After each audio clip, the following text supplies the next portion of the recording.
from McDonald's, Colonel Sanders, Wendy's from Wendy's. But chances are you haven't heard of this, maybe the most successful corporate mascot of all time, the Noid. After all, you can only go so far with a mascot after it induces one of the most bizarre hostage situations that I have ever come across. Let's talk about it. It's the 1980s and Domino's finds itself in a cutthroat race to grab a slice of the pizza market. In order to get a bigger share of the pie, Domino's, in a moment of sheer brilliance, comes up with maybe one of the most successful marketing strategies out there. If it's not on time, it's free. Taste the quality. Domino's Pizza delivers in less than 30 minutes. And in order to really hone that message home, Domino's came up with an anti-hero mascot, the Noid. The Noid's entire deal was it would sabotage any pizza on its way to your house. The only pizzas the Noid couldn't sabotage were Domino's pizzas. The Noid loves to ruin pizza. Whole Domino's Pizza. We avoid the Noid.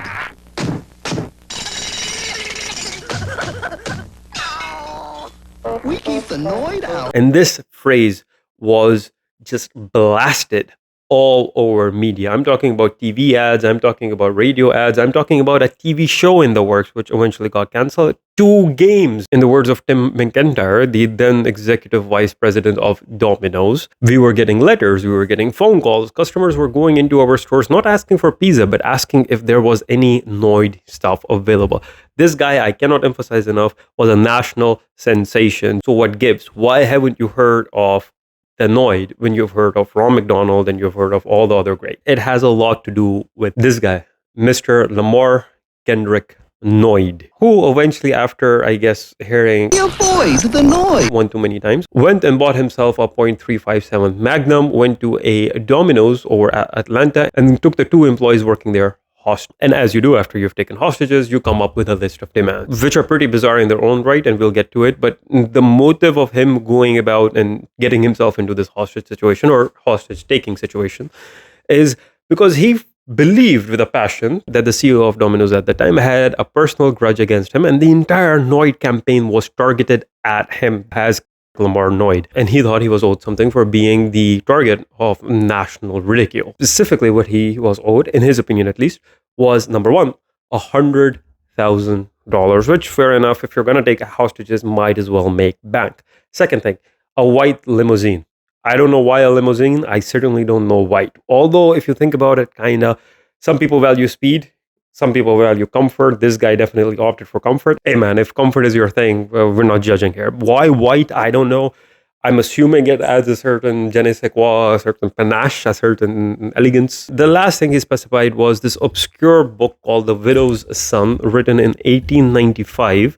And he said that if he were to get a copy of that book, then he would release one of the hostages. Now, this is a hard enough book to get even now with Amazon and all the online bookstores.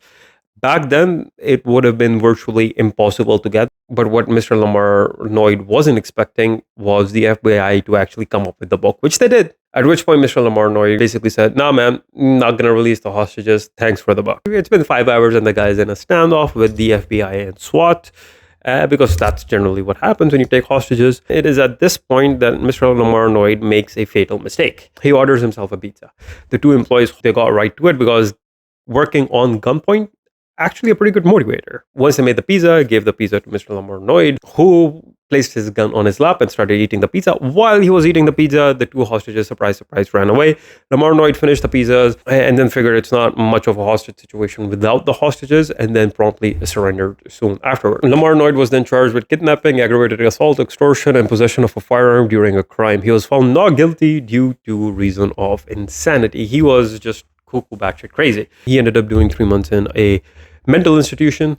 Afterwards, sadly, he unalived himself. And although Domino's denies it has anything to do with this incident, the Noid mascot was discontinued very soon after Lamar Noid offed himself. I cannot exaggerate how much of a national phenomenon this mascot was.